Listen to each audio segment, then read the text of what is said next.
देखिए हर खबर यहीं पर, सब्सक्राइब कीजिए TV9 भारतवर्ष।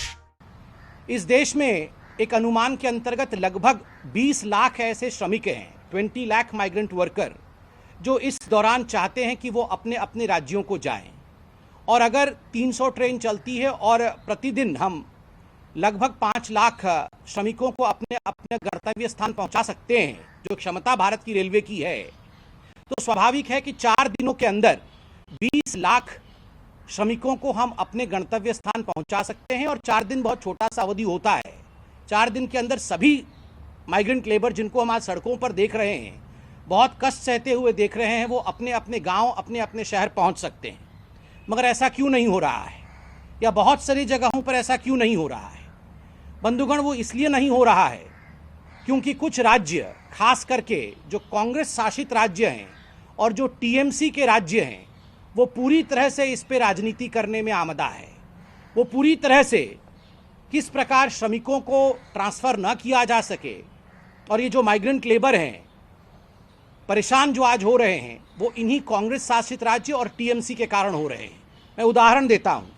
आज सबसे अधिक अगर श्रमिक कहीं परेशान है तो वो वेस्ट बंगाल में है, वो झारखंड के हैं, वो छत्तीसगढ़ के हैं और वो राजस्थान के हैं। ये जो श्रमिक इन राज्यों से आते हैं वो सर्वाधिक परेशान हैं। देखिए, आपको समझना होगा कि आखिर ये परेशान क्यों हैं। किसी भी श्रमिक एक्सप्रेस ट्रेन को चलाने के लिए 2 जगह से परमिशन लेने पड़ती है। एक जो ओरिजिनेटिंग राज्य होता है, जिस राज्य से ये ट्रेन चलेगा उस राज्य का परमिशन चाहिए, और जिस राज्य को ये ट्रेन जाना है, जो गंतव्य स्थान है, जो कल्मिनेटिंग पॉइंट है श्रमिकों का, उस राज्य से भी परमिशन लेना पड़ेगा।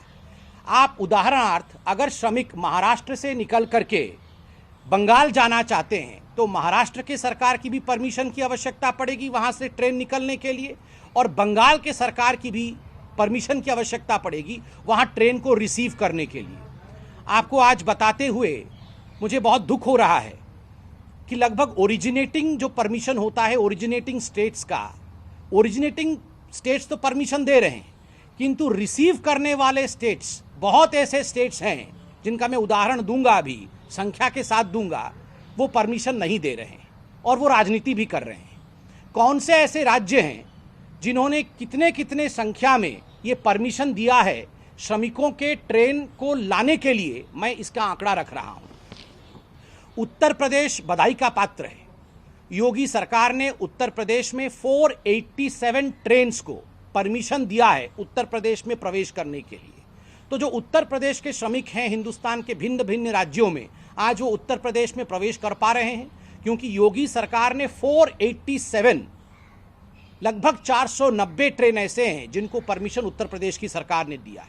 ठीक उसी प्रकार नीतीश कुमार भी बधाई के पात्र हैं क्योंकि बिहार की सरकार ने 254, लगभग 254 ट्रेन ऐसे हैं जो बिहार में जो श्रमिक, बिहार के जो श्रमिक अन्य राज्यों में थे, उनके ट्रेन्स को परमिशन दिया है बिहार में एंटर करने के लिए। ठीक इसके विपरीत आप ममता बनर्जी की सच्चाई को देखिए। आपको जान के आश्चर्य होगा कि ममता बनर्जी के वेस्ट बंगाल ने अभी मात्र 9 ट्रेन, आज जब ये प्रेस कॉन्फ्रेंस हो रहा है, मात्र 9 ट्रेन को इजाजत दी है, परमिशन दी है वेस्ट बंगाल में प्रवेश करने के लिए। कहाँ तो उत्तर प्रदेश में 487, कहाँ बिहार में 254, और वेस्ट बंगाल के कई श्रमिक अन्य राज्यों में हैं, मगर केवल 9 ट्रेनों को अभी तक परमिशन दिया गया है। ठीक उसी प्रकार कांग्रेस शासित छत्तीसगढ़ के भी परिश्रमी छत्तीसगढ़ी भाई बहन हमारे कई राज्यों में कार्यरत हैं श्रमिक के रूप में। बहुत बड़ी तादाद में वो छत्तीसगढ़ पहुंचना चाहते हैं, किंतु कांग्रेस शासित छत्तीसगढ़ राज्य ने मात्र 10 ट्रेनों को अभी तक परमिशन दिया है अपने राज्य में प्रवेश करने का। तो छत्तीसगढ़ के लोग अन्य जगह पे बहुत परेशान हो रहे हैं।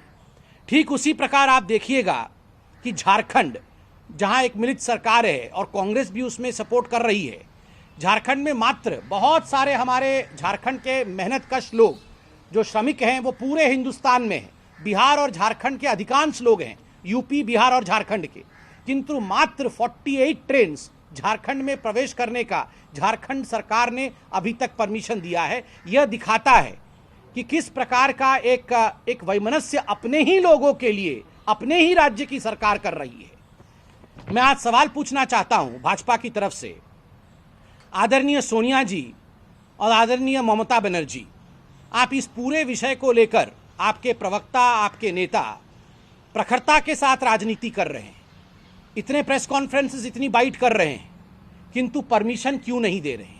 आपकी जो राज्य सरकारें हैं वो अपने श्रमिकों को लाने की ट्रेन्स की, जो श्रमिक एक्सप्रेस ट्रेन है, उसकी परमिशन क्यों नहीं दे रहे हैं? एमएचए द्वारा चिट्ठी लिखे जाने के बावजूद, पीयूष गोयल रेल मंत्री के फोन करने के बावजूद, वहां से चिट्ठी जाने के बावजूद, उसके बावजूद भी ममता सरकार एक तरह से इस पर कोई कार्यवाही नहीं कर रही और सोनिया जी भी इस पर कोई कार्यवाही नहीं कर रही। दुखद है कि जो तस्वीर आज हम सड़कों पर श्रमिकों की देख रहे हैं वो इसी का नतीजा है। आज राज्य सरकारों को चिट्ठी लिख के गृह सचिव ने भी कहा था कि श्रमिक एक्सप्रेस ट्रेन तक श्रमिकों को पहुंचाने के लिए राज्य सरकार उनके लिए बंदोबस्त करे, उनके लिए सही तरीका अपनाए, शेल्टर होम में रखे, शेल्टर होम में उन्हें भोजन कराए, जलपान, पानी इत्यादि की व्यवस्था करे। ये सारा केंद्र सरकार ने खर्चा उठाया हुआ है, सारा पैसा केंद्र सरकार ने एसडीआरएफ के माध्यम से राज्य सरकारों को दिया हुआ है ताकि शेल्टर होम में ये लोग रह सके, श्रमिक बंधु, माइग्रेंट लेबर्स, और फिर ये श्रमिक एक्सप्रेस ट्रेन तक सुरक्षित पहुंचाए जा सके। आज बेचारे श्रमिक पैदल चल रहे हैं, आज बेचारे श्रमिकों के पांव में छाले हैं। कौन इसके लिए जिम्मेदार है?